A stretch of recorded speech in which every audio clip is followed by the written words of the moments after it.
있죠. 우리 인생의 방황은 누구를 만나면은 끝이 나고 모릅니까? 우리의 인생의 방황은 누구를 만나야 돼요? 하나님을 만나고 또 예수님을 만나면은 여러분의 인생의 방황은 끝납니다. 믿습니까? 신앙의 방황은요.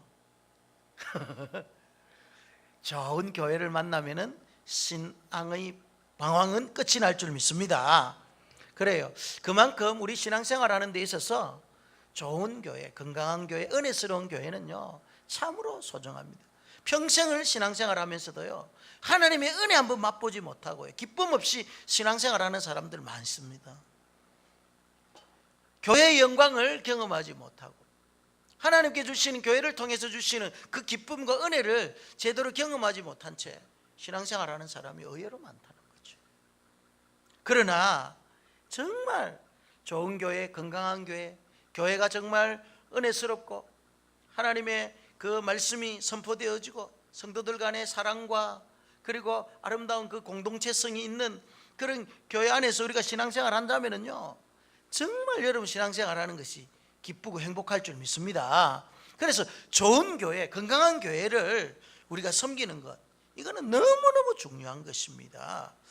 여러분, 그런데 이 땅에 많은 교회가 있지만은 완전한 교회가 있습니까? 이 땅에는요 완전한 교회는 없습니다. 항상 우리는 그 주님께서 요구하시는 그 수준까지 항상 건강함을 향해서 우리는 나아가야 되는 거예요. 이 땅에 완전한 교회는 없지만은 그래도 항상 그 건강함을 우리는 추구하면서 가야 되는 거죠. 죄인들의 공동체이기 때문에 여러분 완벽할 수는 없습니다. 여러분이 잘 알다시피 노아의 방주는요 참으로 겉으로 보기에는 구원의 방주인 것 같았지만은 그 안에 들어가 보면은요 온갖 짐승들의 울음소리와 배설물로 인해서 냄새가 나고 소음이 가득한 곳이 노아의 방주였어요. 그럼에도 불구하고 그 안에 있는 자들은 다 구원을 받잖아요. 마찬가지입니다. 여러분, 우리가 신앙생활하는 교회 공동체도요 때로는 우리 죄인들의 어떤 공동체이기 때문에 여러분 그 속에 문제가 있을 수도 있고 그 속에 여러 가지 잡음이 있을 수도 있고 또 여러 가지 냄새가 날 수 있지만은 그럼에도 불구하고 교회 공동체는 아름다운 것이요 교회 공동체는 하나님께서 기뻐하시는 그런 공동체라는 사실을 여러분 기억하시기를 바랍니다. 그래서 우리가 날마다 주님의 몸된 교회 공동체를요 건강하게 세우고자 하는 부단한 우리의 노력이 필요한 것입니다. 참으로 여러분 다변화된 사회구조 속에서 우리가 때로는 그동안 섬기던 교회를 떠나서 타 교회로 이렇게 옮겨야 될 피치 못할 사정이 있을 때도 있잖아요. 그렇잖아요. 이사를 가면은 뭐 서울에서 대전까지 교회 섬길 수 있나요? 그럴 수 없잖아요. 그럴 때는 이제 우리가 건강한 교회, 좋은 교회 이제 기도하면서 잘 선택해야 되는 거예요. 그래서 우리가 이 교회 저 교회 막 다니보잖아요. 그죠? 우리 가수원 교회도요 보면은 매주 새로운 분들이 많이 와서 봐요. 와서 이 교회가 정말 건강한 교회인지 정말 은혜가 있는 교회인지 진리의 말씀이 제대로 선포되어지고 성도들이 잘 양육되어지고 사랑이 있는지 이 분위기를 이렇게 보시는 분들이 많이 있어요. 그죠? 그래서 우리 교회만 그런 게 아니고 보니까 이 지역에 있는 서구에 이사 오면은요 거의 다 돌아보더라고 보니까. 그죠? 한 교회 다 가더라고. 그걸 고상한 용어로 뭐라고 한다? 순례자 헌신 예배 드린다 이렇게 이야기하잖아요. 그죠?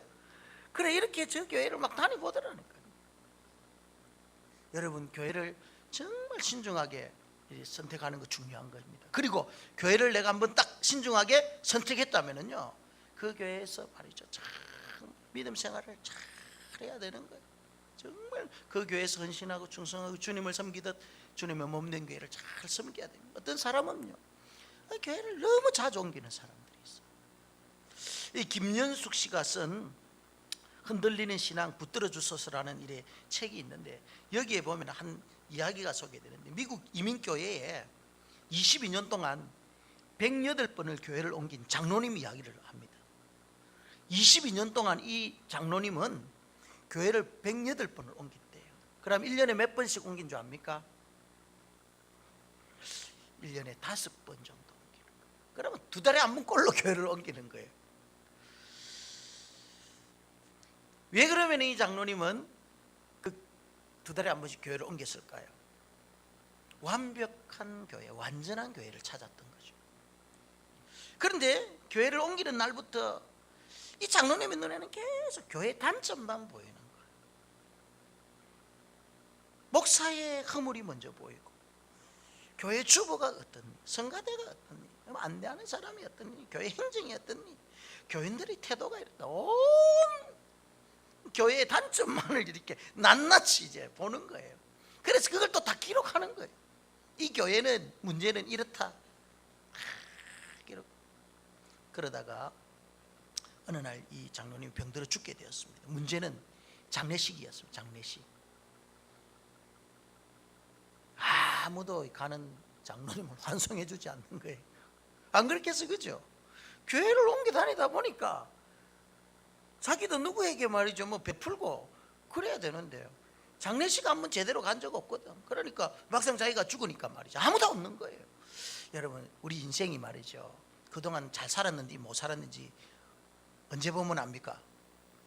장례식 보면 안다니까요.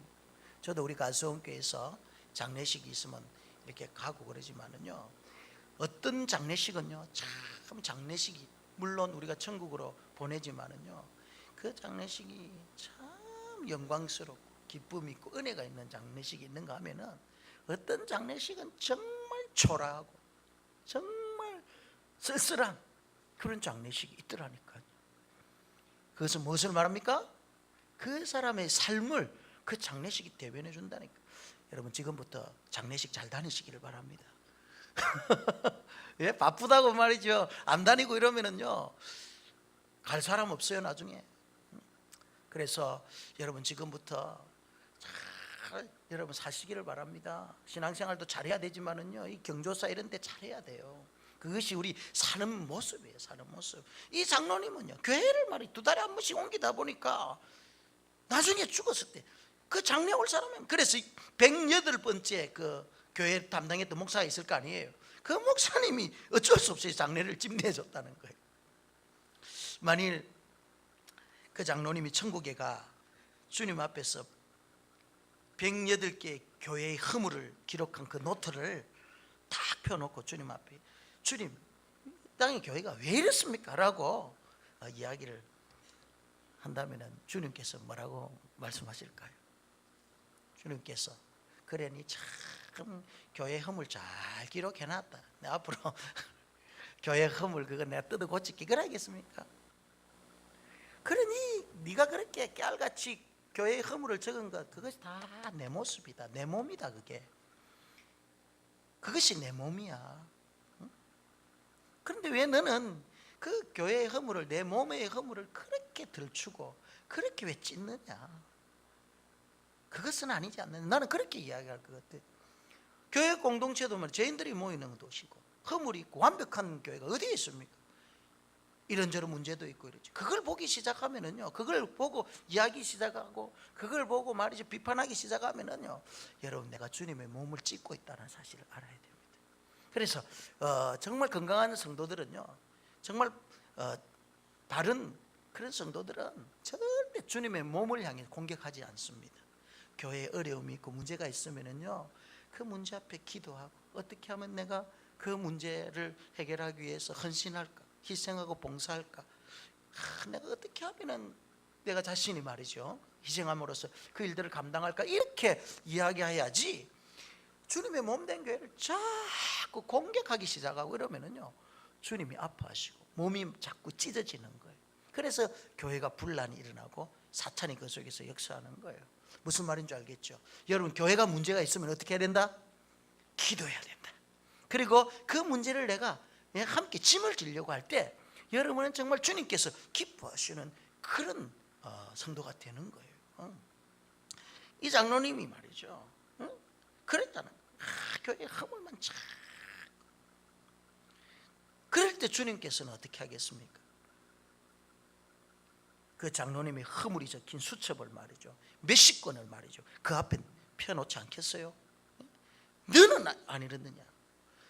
그래서 여러분, 정말 우리가 교회를, 주님의 교회를요 사랑하고 허물을 덮어주고 그럴 때 교회 공동체는요 건강한 교회, 정말 여러분들이 기쁨으로 신앙생활을 할 수 있는 좋은 교회를 여러분 스스로가 만들 수 있는 거예요. 여러분, 교회는요 목사 한 사람이 건강한 교회 만드는 게 아니에요. 물론 목사님이 앞에서 리더로서 정말 이끌어 가야 되지만은 목사님이 한다고 되는 게 아니잖아요, 그죠? 함께 성도들이 말이죠 그리스도의 몸의 지체로서 함께 할 때 건강한 교회가 되어진다는 것을 알아야 됩니다. 마태복음 16장 13절에 예수님께서 제자들에게 너희들은 나를 누구라 하느냐라고 했을 때 시몬 베드로가 뭐라고 합니까? 주는 그리스도시요 살아계신 하나님의 아들이십니다라고 이렇게 아주 막 정답을 하죠. 이때 예수님께서 하신 말씀이 뭐냐면은 너는 베드로라, 내가 이 반석 위에 내 교회를 세우려니 음부의 권세가 이기지 못하리라. 예수님께서 그 베드로의 신앙 고백 위에 내 교회를 세우겠다라. 내 교회, 예수님의 교회를 세우겠다. 여기서 내 교회는요 어떤 의미가 있냐면 예수님께 속한 교회라는 거예요. 나에게 속한 교회를 세우겠다라는 것입니다. 그렇다면 그 교회의 머리는 누구냐는 거예요. 교회의 머리는 바로 예수 그리스도라는, 예수님께서 교회의 머리가 되시기 때문에 이제 음부의 권세, 사단의 세력, 그리고 이 땅에 세속화된 가치와 문화들, 하나님을 대적하는 그러한 사상들, 그 모든 것들이 그 음부의 권세가 주님의 교회를 이길 수 없다라고 예수님께서 이야기를 하고 있는 거죠. 주님은 우리에게 사도행전 1장 8절 말씀에 오직 성령이 너에게 임하시면 너희가 권능을 받고 예루살렘과 온 유대와 사마리아 땅까지를 증인되라 했잖아요, 그렇죠? 여기에서 권능, 권세, 권위, 이것은 주님께서 우리에게 주신 그런 능력이에요. 권위를 주께서 우리에게 교회에 주셨단 말이에요. 그래서 이 능력을 가지고 우리가 교회가 말이죠 이제 어떻게 합니까? 복음을 전할 때 하나님의 나라가 임하고 어둠의 권세들이 물러가고 음부의 세력들이 틈타지 못하는 거예요. 그래서 교회가 말이죠 이 땅에서 무엇이든지 매면 하늘에서 매이고 이 땅에서 교회가 풀면 푸는 그런 권세가 이 교회에 있다는 거예요. 주님께서 그 권세를 우리 교회에게 주셨다는 거예요.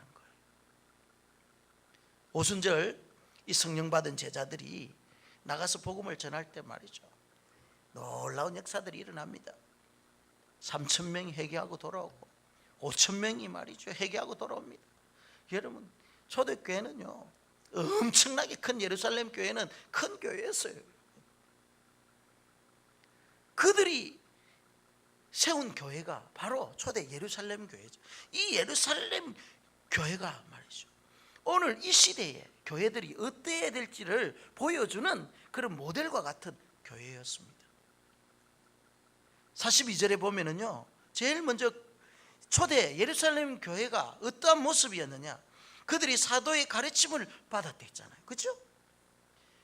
그러니까 건강한 교회는요, 여러분들이 신앙생활 하는 데서 좋은 교회는요 제일 먼저 사도의 가르침을 받고 배우는 교회예요.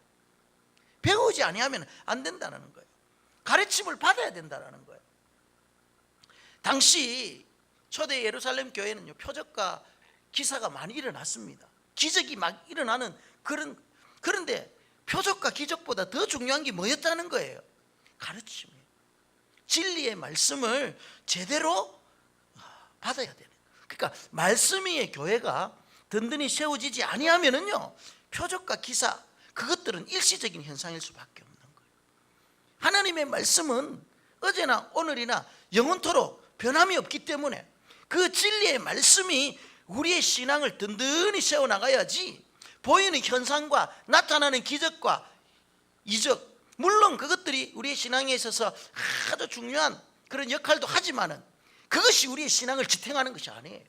정말 우리의 신앙의 뿌리는 진리의 말씀, 하나님의 말씀 위에, 그 터 위에 세워질 때 흔들림이 없는 그런 신앙을 할 수 있는 거예요. 그래서 사도들이 제일 먼저 한 것이 뭐예요? 그들에게 말씀을 가르치는 거예요. 배우는 거죠, 또 성도들은. 그래서 여러분, 신앙생활 할 때 정말 내가 건강한 신앙인인지 아니면은 그렇지 못한 것인지를 여러분 무엇으로 알 수 있냐면은 여러분들이 얼마만큼 하나님의 말씀을 배우려고 하느냐 하는 그런 말씀에 대한 영적 허기가 있느냐. 그냥 나는 그냥 이렇게 주일날 그냥 한번 예배드리고 그냥 봉사하고 그렇게 하는 것이 내 신앙의 전부다, 이렇게 만약에 생각한다면은 여러분은 아직까지 여러분의 신앙이 말이죠, 그리스도의 분량까지 성장하지 못합니다.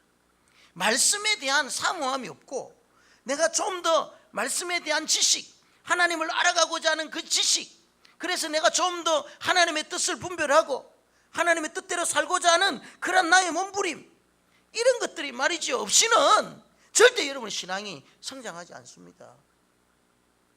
그래서 교회, 건강한 교회는, 좋은 교회는요, 성도들을 어떻게 하는 거예요? 잘 가르치는 교회예요. 아멘. 성도들을요 하나님 말씀으로 가르치고 양육하지 않으면은요 성도들은 항상 자기만의 신앙의 체계를 갖습니다. 나의 경험대로, 나의 생각대로 신앙생활하는 거예요. 나의 틀을 딱 고정시켜 놓고, 그러니까 제대로 된 신앙생활이 안 되는 거죠. 하나님 말씀에 대한 교훈이 제대로 없는 거예요. 그래서 우리 가수원교회가 여러분 먼저 확신반을 해라, 그 다음에 성장반을 하고, 그 다음에 또 제자반을 하고, 이래저래 성경 공부반을 해서 여러분들이 말씀 위에 든든히 세워져야 된다는 거예요. 말씀 없이는요 안 되는 거예요. 가르침 없이는 안 되는 거예요, 여러분.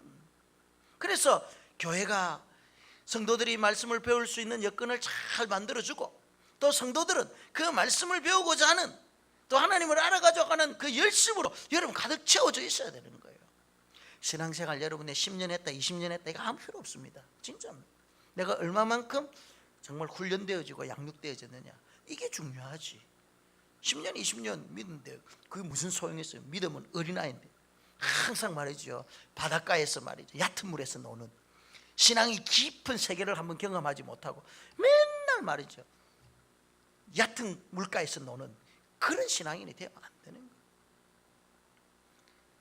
디모데후서 3장 14절 말씀에 보면은 사도 바울이 그의 영적 아들 디모데에게 뭐라고, 너는 배우고 확신하는 일에 거하라. 배우고 확신해야죠. 성도는 진리의 말씀을 배우지 않으면은 믿음의 확신이 생기지 않습니다, 여러분. 배우지를 않는데, 내가 아는 것이 없는데 어떻게 확신하겠습니까, 여러분? 그래서 확신이 없는 성도들은 항상 흔들리는 거예요. 이리저리 환경에 따라 흔들리는 거죠. 말씀에 뿌리가 없으니까. 그래서 에베소서 3장 14절에 15절, 3장 13절에서 14절에 보면은 사도 바울이 에베소 교회 성도들에게 항상 강조하는 것이 무엇입니까? 우리가 다 하나님의 아들을 믿는 것과, 그죠? 믿는 것과 아는 일에 하나가 돼요. 온전한 사람을 이루어 그리스도의 장성한 분량에 이르기까지 충만하네. 이는 이제부터 너희가 사람의 속임수에 빠져, 사람의 속임수와 간사한 유혹과 온갖 교훈의 풍조에 밀려 요동하지 않게 하기 위함이라. 그러니까 우리가 말이죠, 하나님의 아들을 믿는 것과 아는 일에 잘 성장해야만이 사람의 속임수, 세상 풍조, 이 땅의 교훈과 온갖 잘못된 것에서 우리가 요동하지 않을 수 있다는 거예요. 여러분 왜 이단에 잘 빠집니까?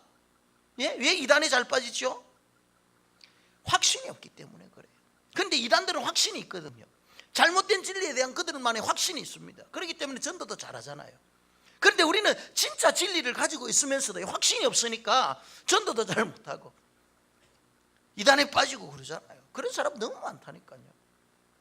그래서 성경은 계속해서 배워라, 가르침을 받아라, 확신하는 일에 거하라, 계속 우리에게 말씀하고 있는 거예요. 신앙생활에 3대 법칙이 있습니다, 여러분. 그것이 바로 알고, 그리고 바로 믿고, 그 다음에 바로 행하는 거예요. 따라합시다. 바로 알고, 바로 믿고, 바로 행하자. 이것이 신앙생활의 3대 법칙이에요. 그러기 위해서는 우리가 어떻게 해야 됩니까? 먼저 가르침을 잘 받아야 돼요. 선포되어지는 그 말씀들을 들을 때 여러분 정말 갓난 아이와 같이 순전하고 신령한 젖을 사모하는 마음으로 들어야 돼요. 하나님 말씀 들을 때요 집중해야 됩니다. 그리고 그 말씀이 무엇을 의미하는지, 그리고 그 말씀을 나의 삶 속에서 어떻게 적용할 것인가를 자꾸 생각해요. 그럴 때 말씀이 믿는 자 안에서 막 역사하는 거예요. 말씀을 말이죠. 그냥 한쪽 길로 듣고 한쪽 길로 흘러버리잖아요. 그러면은 그 말씀이 말이죠. 역사할 힘이 없고 공간이 없어지는 거죠. 그래서 데살로니가전서 2장 13절에 보면은 너희가 우리에게 들은 바 하나님의 말씀을 받을 때에 사람의 말로 받지 아니었다는 거예요. 그러니까 데살로니가 성도들은요, 사도 바울이 그들에게 하나님 말씀을 전할 때 그 말씀을 사람의 말로, 오늘 말하면 이광진 목사가 설교할 때 이광진 목사의 말로 받지 아니하고 선포되어지는 하나님의 말씀으로 받았다라는 것입니다. 그러니까 그 말씀이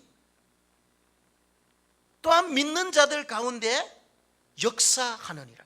그러니까 어떤 사람은 똑같은 하나님의 말씀을 듣는데도 그 말씀을 하나님의 말씀으로 받으니까 그 말씀이 자기 그 말씀을 믿을 때 그 믿음의 역사가 막 일어나고, 어떤 사람은 그 말씀을 그냥 인간의 교훈으로 생각하고 한쪽 귀로 듣고 한쪽 귀로 흘러보니까 그 말씀이 나의 삶 속에 능력으로 역사하는 법이 없더라는 거예요. 여러분, 사람이 언제 늙기 시작하냐면은 배움을 거치는 데부터 시작하는 거예요. 뭔가 안 배우기 시작하면 그때부터 우리의 모든 성장은 중단이 되는 거예요. 20대 청년도 배우기를 중단하면은요, 인생 말년 사는 거예요. 그러나 70대가 되어도 내가 뭔가를 배우기를 그치지 아니하면은 그의 인생은 청년의 인생을 살고 있는 거예요. 만약에 우리 신앙생활도 마찬가지죠. 나는 이제 뭐 천국 갈 날 다 됐기 때문에 지금 50대 60대 돼가지고 뭘 배워, 제자훈련이 무슨 필요해서, 뭐 성경 공부하니 뭐는 필요해서, 이러면은 모든 여러분의 신앙은 이제 그 자리에서 멈춰진 거예요. 멈춰진 거예요. 여러분들은 영적 황혼기에 찾아온 거예요. 그러면 안 되는 거예요. 제가 이전에 보니까 말이에요, 우리 성장반에 80대 할머니도 막 성장반 하더라니까. 80대 할머니도 대단하시더라고요. 그분 돌아가셨는데 정말요, 80대 할머니가 배우려고 하더라니까요. 너무 감사합니다. 그러니까 이 초대교회는요, 정말 사도들의 가르침을 받고 배우기에 열심히 있는 그러니까 건강한 교회 공동체를 만들 수 있다는 거죠. 그리고 두 번째, 초대교회가 보여주는 건강한 교회 모델은요, 예배의 영광스러움이 있었습니다. 정말 그들이 모여가지고 말이죠, 항상 모여가 하나님 앞에 예배하는 거예요. 교회 존재 가치 가운데 하나가 뭐냐면은 구원받은 하나님의 자녀들이 모여가지고 같은 신앙을 고백하고 찬송하며 하나님께 예배로 영광 돌리는 거예요. 그러니까 여러분, 교회 공동체가 되기 위해서는요, 반드시 필요한 게 같은 신앙의 고백이 있어야 돼요. 그죠? 우리 같은 신앙의 고백을 어떻게 하죠? 무엇을 하죠? 사도신경으로 하잖아요. 맞죠? 전능하사 천지를 만드신 하나님 아버지를 내가 믿사오며, 이 모든 것들을 우리 함께 고백하는 거죠. 그러니까 여러분들이 믿는 대상, 그분을 함께 고백하는 거예요. 우리의 신앙을 고백하는 거예요. 그런데 어떤 사람은요, 전능하사 천지를 만드신 하나님 아버지를 내가 안 믿사옵고, 이러면 이제 같은 신앙 고백이 아니잖아요. 그죠? 그래도 어떤 사람은 정말 하나님을 믿어야 되는데 안상홍을 믿으며 뭐 이렇게 한다든지 이러면은 같은 신앙 고백이 아닌 거예요.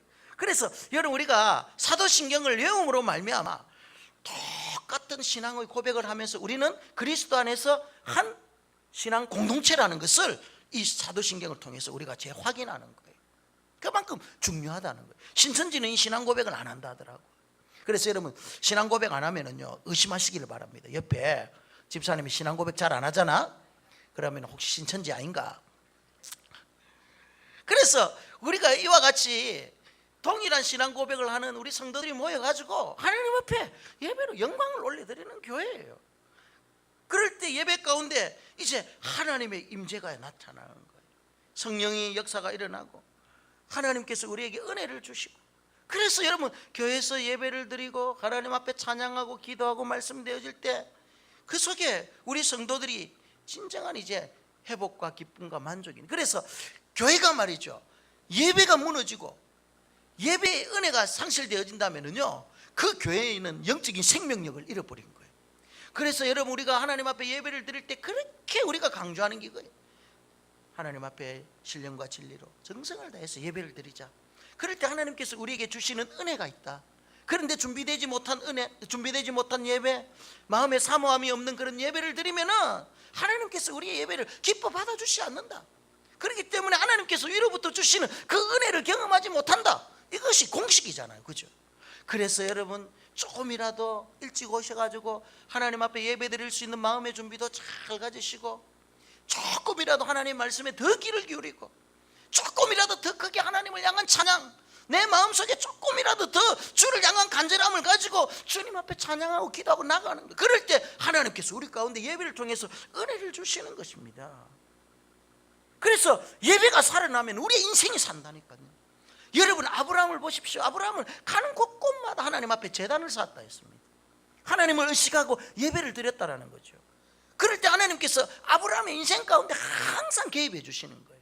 위기의 순간 가운데서, 형통한 순간 가운데서도 하나님께서는 아브라함과 늘 함께 해주셨습니다. 그러나 그의 조카 롯은 어디 가더라도 예배드렸다는, 제단 쌓았다는 말 하나도 없습니다.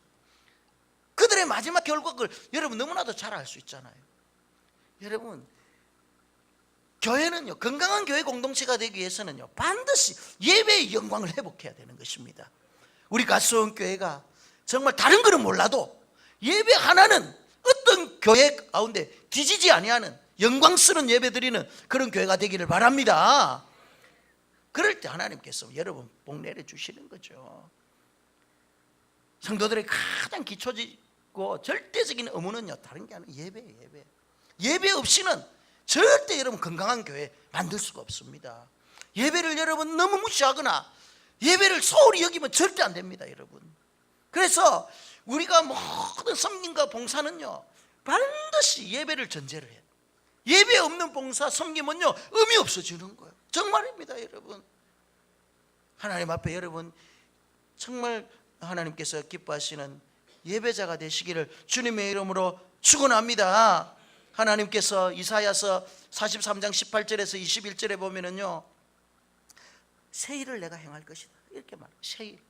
그런데 그 새 일이 뭐냐면은 내가 광야에 길을 내고 사막에 강을 내 가지고 사람들뿐만 아니라 온 그 사막에 있는 그 짐승들조차도 그 물을 마시게 할 것이다. 이것은 무엇을 말하면 앞으로 장차 예수 그리스도를 통해서 나타날 구원의 영광을 말합니다. 예수 그리스도를 통해서 말이죠, 구원의 길을 열고 그 구원의 대열에 들어온 모든 자들이 나중에 하나님의 영광을 찬송하게 하겠다라는. 그래서 이 백성은 내가 나를 위하여 지었나니 나의 찬송을 부르게 하려 합니다. 한마디로 하나님께서 우리를 구원하시고 예수 그리스도를 통해서 하나님의 자녀 삼아주신 궁극적인 목적은 뭐냐는 거예요. 우리의 인생의 길이 열리고 광야의 길이 열리고 사막의 말이 강이 흐르는 그런 놀라운 새로운 일들의 역사들은 궁극적으로 하나님을 찬양하기 위함이에요. 하나님 앞에 예배하기 위함이라는 거예요. 그것이 우리의 제일 된 목적입니다. 성도가 하나님 앞에 나와 신령과 진리로 예배를 드리면 이때 하나님께서 영광을 받으시고 성도 한 사람 한 사람을 하나님 앞에 가장 합당한 사람이 되도록 우리의 인생을 막 조율해 주시는 거잖아요. 우리의 인생은 예배를 통해서 조율함을 받습니다. 뒤틀린 음정을 막 조율하듯 영혼의 불순물들을 예배를 통해서 막 걸러내는 시간이 바로 예배의 시간이에요. 잘못 살아온 삶은 하나님 앞에 용서받고 말이에요. 심기일전하에 다시 일어나게 하는 것이 예배를 통해 얻는 은혜인 것입니다. 부족함을 내려놓고 연약함을 하나님 앞에 아를 때 주께서 이때 우리에게 힘과 용기를 주시고 성령께서 우리를 위로해 주시고 회복시켜 주시는 것입니다. 우리의 삶의 문제가 해결되고 질병이 떠나가고 영혼이 잘되고 범사가 잘되고, 그래서 하나님의 은혜가 말이에요, 우리 삶 속에 강같이 흘러넘치는 거예요. 이 모든 시발점이 뭐냐? 예배 가운데. 이렇게 진정한 예배를 하나님 앞에 올려드리면 나타나는 특징이 오늘 43절 말씀처럼 기사와 표적이 나타나요. 기사와 표적. 하나님의 살아계심을 우리에게 보여주는 것입니다. 기적이라는 것은요, 자연 법칙을 뛰어넘는 귀한 일이에요. 자연의 법칙, 과학의 힘을 뛰어넘는 것이 기적이잖아요. 그죠? 그러면은 이러한 기적과 표적을 누가 행하시냐? 우리가 정말 하나님 앞에 신령과 진리로 예배를 드리는 영광스러운 현장에는요, 하나님의 초월적인 능력이 막 나타나는 거예요. 성령의 역사가 막 나타나는 거죠. 그래서 말이죠, 그 속에 우리가 상상할 수 없는 일들, 우리 인간의 힘으로는 도저히 해결할 수 없는 그런 일들이 말이죠, 막 거기서 막 일어나는 거예요. 표적이 일어나고 기사가 일어나는 거예요. 오늘도 여러분 성령님께서 교회 가운데 역사하고 계심을 믿으시기를 바랍니다. 성령이 역사하는 교회는요, 기적과 표적이 일어납니다. 성령의 역사가 없는 교회는요, 절대 이런 일이 일어나지 않습니다. 그러나 예배가 살아있고 말씀이 살아있고 그 교회 기도가 살아있고 성령께서 막 그 교회를 말이죠 운영하시면은 여러분, 우리의 삶 속에 맹이 있고 말이 막혀있고 인간의 힘으로는 도저히 할 수 없는 그런 일들이 막 이때부터 막 일어나는 거예요. 불치병들, 희귀병, 난치병들이 막 고침을 받는 경우도 있고 말이죠. 악한 어둠의 권세들이 막 떨어져 나가고 그런 일들이 막 일어나는 거잖아요. 여러분, 말씀에는요 크게 두 종류가 있어요. 첫째는 기록된 그 하나님의 말씀이라고, 이 로고스라고 하잖아요. 로고스. 이 로고스는 객관화된 말씀이에요. 하나님의 말씀은 그냥 이 기록된 하나님의 말씀이에요. 그런데 이 객관화된 하나님의 말씀이 어느 순간 주관적으로 나에게 다가올 때가 있어요. 이것을 레마의 말씀이라고 그래요. 똑같은 기록된 말씀인데 어느 날 하나님의 말씀이 나에게 주관적으로 탁 와닿을 때가 있단 말이에요. 그때 이제 역사가 일어나는 거죠. 하나님의 말씀이 우리에게 약속을 주고 그 말씀이 때로는 능력으로 나타나는, 이것이 레마의 말씀이죠. 그래서 성령이 막 역사하면은요, 하나님의 말씀이 막 우리에게 레마로 막 다가오는 거예요. 그 말씀의 능력이 막 나타나는 거예요. 그래서 초대교회는요, 이 예루살렘 교회는 사도의 가르침을 받고 잘 배웠을 뿐만 아니라 예배의 영광스러움이 있었다는 거예요.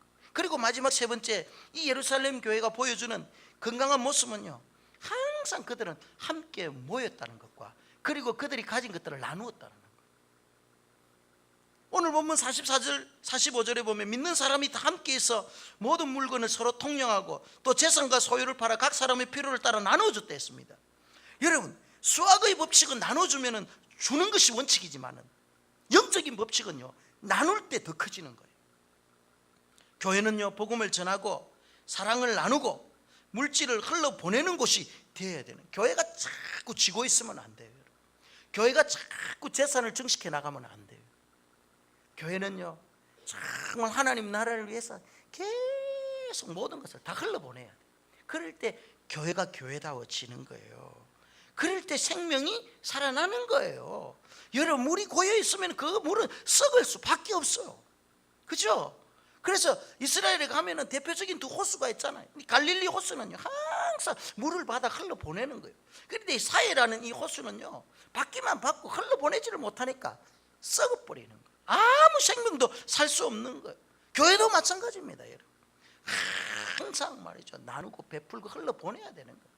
복음을 위해서, 이 지역사회를 섬기기 위해서 흘러보내야지. 교회가 지고 있으면 절대 하나님 기뻐하지 않습니다. 하나님이 우리에게 주신 그 복은요, 가감승제로 나타나는 거예요. 첫 번째, 더하는 복이에요. 하나님은 그의 나라와 그의 의를 먼저 구하는 자에게 온갖 것을 더하여 주시는 거예요. 그의 나라와 그의 의를 먼저 구하면은요, 모든 것을 더하신다 했잖아요. 두 번째는요, 빼기로 나타나는 복이 있어요. 우리가 불의와 죄악을 버리는 만큼 은혜로 또 채워주시는 복이에요. 구습을 쫓는 옛 사람을 벗어버리면은요, 하나님은 우리에게 새 사람을 입혀주시는 거예요. 버려야 된다는 거예요. 그리고 말이죠, 또 하나님의 그 복은 곱하기로 막는 거예요. 착한 마음을 가지고 하나님의 말씀을 잘 받으면은요, 그 말씀이 역사에서 30배, 60배, 100배 막 곱하기로 막 늘어나는 거예요. 그죠? 배로 막 늘어나는 거예요. 나눔으로 받는 복이 있잖아요. 그죠? 기쁨은 나눌수록 더 배가 되는 거예요. 남에게 은혜와 사랑을 베푸는 자는 무한대로 복을 받는 거예요.